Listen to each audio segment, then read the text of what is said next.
Hai, selamat pagi teman-teman perkuliahan kelas Storyboard for Game. Hari ini pertemuan hari kedua dan Al mau memberikan sebuah materi itu tentang unsur penceritaan di dalam game. Oke, materinya sih sebenarnya Al pecah-pecah jadi 4. Pertama, kenapa sih ada kata-kata story di dalam storyboard? Terus ada unsur storytelling terutama untuk game. Berikutnya cara membuat storytelling yang baik untuk game, sama ada storytelling tools yang nanti ada videonya. Oke, pertama ada sebuah pertanyaan nih. Apa sih yang membuat sebuah game selalu menyenangkan dan terus diingat oleh para pemainnya? Pertama, selain gameplay ya, namanya kan game tuh interaktif. Selain gameplay, itu ada unsur cerita yang memiliki peran yang tidak kalah penting. Kenapa? Karena kalau kita main game nggak ada goal atau nggak ada tujuan tertentu, kayaknya ya jadi nggak punya apa ya, nggak punya excitement khusus, atau ya udahlah, yang penting jalan aja. Meskipun ada genre seperti itu ya, meskipun ada genre seperti itu, tapi di sini yang kita mau coba bikin adalah gimana kita memasukkan sebuah cerita ke dalam sebuah game supaya nantinya game kita tuh tetap diminati sama pemain-pemainnya kita. Oke, ini salah satu contohnya game kesukaannya Al, cuma Al belum main yang Ragnarok ya, baru yang God of War biasa aja. Nah, di Ragnarok ini itu dikemas sedemikian rupa, mau itu karakternya, mau itu si Kratos ya, mau itu anaknya, mau itu dunianya dikemas sedemikian rupa, ada lore-lore di dalamnya, ada sebuah mitologi ya kan di dalamnya, dimana akhirnya user yang main game ini atau pemain yang main game ini itu tetap mau main gamenya ini nih, pingin tahu kelanjutannya seperti apa, kehidupan karakternya setelah karakternya nih berhasil melakukan sebuah misi. Kalau di God of War yang pertama nih, itu kan dia mau menaburkan jasad dari istrinya si Kratos ini itu ke gunung tertinggi ya, dan ini udah berhasil dilakukan. Tinggal nanti di God of War Ragnarok ini kelanjutannya akan seperti apa. Karena ada story di dalamnya, kita jadi makin penasaran dan kita mau nggak mau tuh ya udahlah, nanti kita ikutin lagi nih story berikutnya seperti apa. Jadi itu fungsi storytelling yang mungkin bisa kita terapkan di dalam nanti kita ngebikin sebuah game. Nah, kalau misalnya teman-teman tahu, ada dua konsep yang penting banget nih. Ada orang yang ngelihatnya gameplay, ada juga yang ngelihatnya story. Tapi kalau di dalam game yang bagus, gameplay dan story itu mau tidak mau harus diterapkan. Supaya apa? Supaya gamenya kita jadi bagus dan user tuh termotivasi untuk main gamenya kita. Meskipun ada lagi satu hal ya. Kalau Al tuh sering ngelihatnya grafik sih. Kalau grafiknya jelek kadang-kadang mainnya gimana gitu. Cuma belakangan hal itu udah nggak penting lagi. Kadang-kadang kalau yang grafisnya 2D pixel tapi dia punya gameplay yang oke, story-nya oke, Al tetap main game tersebut. Nah, ini salah satu contohnya It's Take Two, sebuah game yang Al mainkan bersama, di mana game ini itu diciptakan memang untuk dimainkan sama dua orang. Punya storytelling atau story penceritaan yang bagus di gamenya, dimana ada sepasang suami istri yang mau bercerai, terus dia main game ini, dia masuk ke dalam game ya kan. Di situ ada unsur penceritaannya, ada unsur emosinya, ada dia sedang sedih, gembira dan lain sebagainya, itu dikemas sedemikian rupa di game It's Take Two ini. Dan akhirnya Al sama partnernya Al main game ini asik-asik aja gitu, enjoy aja. Soalnya ini yang menyebabkan si It's Take Two ini begitu menariknya. Dari gameplaynya oke, ceritanya oke. Terus tadi Al udah sempet yang nyebut namanya storytelling. Storytelling itu apaan sih? Storytelling sebenarnya sebuah teknik kita menyampaikan sesuatu dengan formatnya cerita. Kalau misalnya teman-teman tahu mungkin yang dulu gitu waktu masih kecil sering didongengin sama orang tuanya, atau masih sekarang masih sering-sering ini ya, baca-baca buku cerita di mana teman-teman pingin ngelihat rangkaian cerita. Nah, storytelling ini juga bisa kita terapkan ke dalam ini ya, ke dalam game yang akan nanti kita akan bikin storyboardnya. Nah, ada unsur-unsur storytelling yang mungkin kita bisa terapkan dalam game yang nanti kita akan buat storyboardnya. Pertama adalah dunia game itu sendiri. Jadi ketika kita mau bikin sebuah game, kita harus mikirin dulu nih, dunianya akan seperti apa. Di balik dunianya ada mitologi kah, atau ada cerita khusus kah, atau ada landscape tersendiri kah. Itu kita yang ngemas sebagai developer. Di dalam dunia game tersebut ada apa aja. Terus juga ada challenge nih. Kalau misalnya udah ada goal tapi nggak ada challenge atau nggak ada sesuatu yang menantang, kayaknya ya masih gamenya masih biasa aja. Nah, nanti Al bakal coba jelaskan lebih rinci mengenai challenge-nya.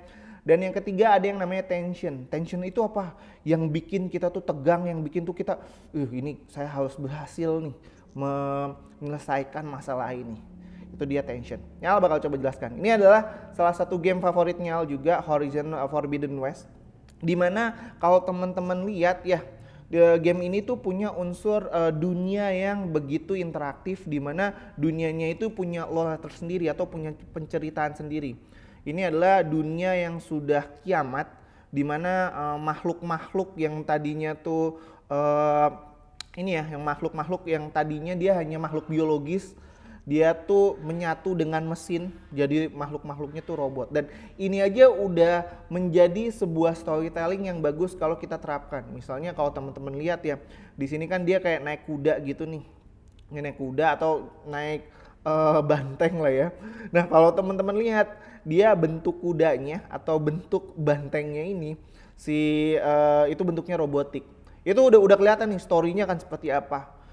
Dimana post apokalips ya kan, setelah dunia hancur, manusia ada yang bertahan, di situ juga makhluk-makhluk biologis bercampur dengan makhluk-makhluk mesin tuh hidup juga di sana. Ini menyebabkan si Horizon Forbidden West punya latar belakang penceritaan yang menarik untuk diikuti ya kan. Premisnya tuh sederhana ya kan, dunia yang hancur tapi ditempati sama makhluk-makhluk yang dulunya nggak pernah ada, sekarang muncul ke permukaan, dan makhluk-makhluk itu sebegitu kuatnya karena bercampur dengan mesin.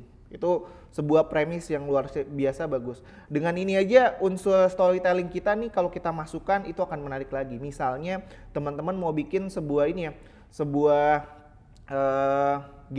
gamenya ini berlatar cerita tuh di daerah Jakarta, cuma bukan Jakarta yang kita kenal.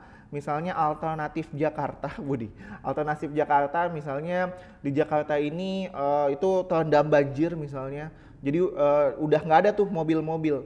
Tapi di Jakarta yang saat ini teman-teman buat gamenya itu semuanya dia pakai misalnya speedboat.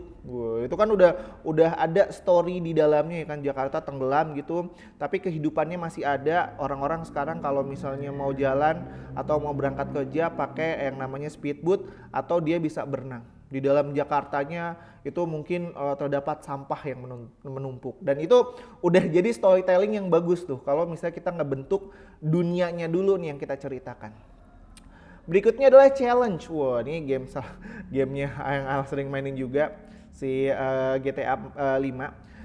Kalau misalnya teman-teman lihat yang enggak ngebikin si GTA 5 ini menarik adalah terdapat misi-misi nih ya, terdapat challenge di mana challenge-nya ini kayaknya kadang gampang, kadang susah gitu, meliuk-meliuk.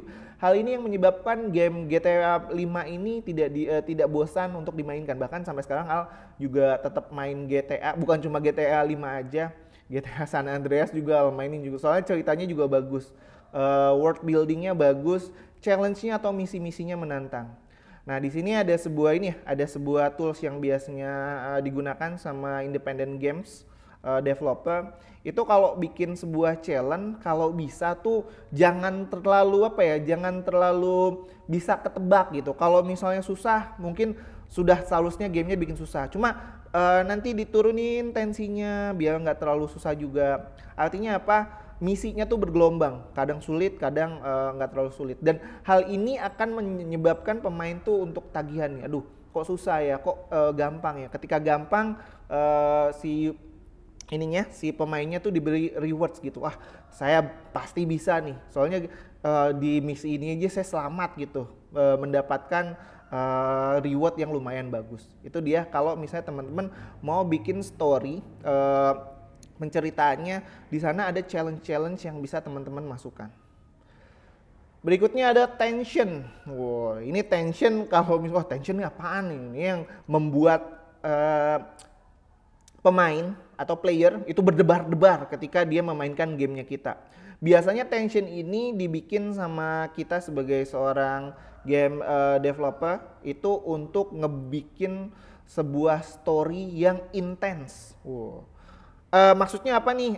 Kal, simple. Kalau misalnya kita story-nya lurus-lurus aja, atau ya udah cuma lurus, misalnya kita mau ini nih ada sekelompok grup yang dia mau menyelamatkan dunia.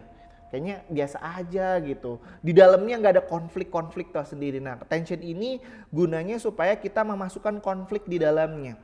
Nanti akan Al jelaskan lebih lanjut terkait konflik ini di unsur penceritaan, terutama struktur storytellingnya nih. Jadi kalau misalnya cuma apa ya, cuma kita bikin sebuah ceritanya gampang ketebak kan kayaknya, ini habis ini begini nih, habis ini begini nih, itu kayaknya ini banget ya, kayaknya bisa bikin bosen lah ya kalau misalnya kita bikin ceritanya tuh gampang ditebak. Tapi juga jangan juga banyak plotnya nih, yang sering dibikin sama ini ya, game-game yang bentuknya tuh susah banget dimengerti gitu, plotnya ini banget gitu, membingungkan sekali. Itu jangan. Kalau bisa plotnya juga nggak usah terlalu gampang ditebak, tapi juga nggak usah terlalu sulit untuk diikuti. Itu dia kalau misalnya kita mau bikin tension di dalamnya. Nah, ini udah masuk bagian terakhir, cara membuat storytelling game yang bagus. Pertama, kita bikin landasan motivasinya. Ada dua nanti, pertama adalah landasan motivasi internal, kedua adalah landasan motivasi eksternal. Dan sisanya kita nanti membuat sebuah struktur penceritaan terutama untuk game kita. Al bakal coba kasih lihat, aduh apaan nih Kal? Ini nggak kelihatan nih, nanti Al bakal jelaskan satu-satu ya. Pertama, sebenarnya kalau kita mau bikin storytelling, itu kita harus punya motivasi eksternal sama internal. Terutama untuk landasan awalnya ya. Landasan awalnya kenapa sih harus ada motivasi, dan apa itu motivasi eksternal dan internal? Motivasi eksternal adalah motivasi si karakter gamenya yang berhubungan dengan merubah suatu dunia di luar. Contohnya kita mau menjelajahi dunia luar untuk mendapatkan kekayaan, ketenaran, atau menjadi hero dari dunia yang ada di dalam game. Nah, itu motivasi eksternal si karakter gamenya.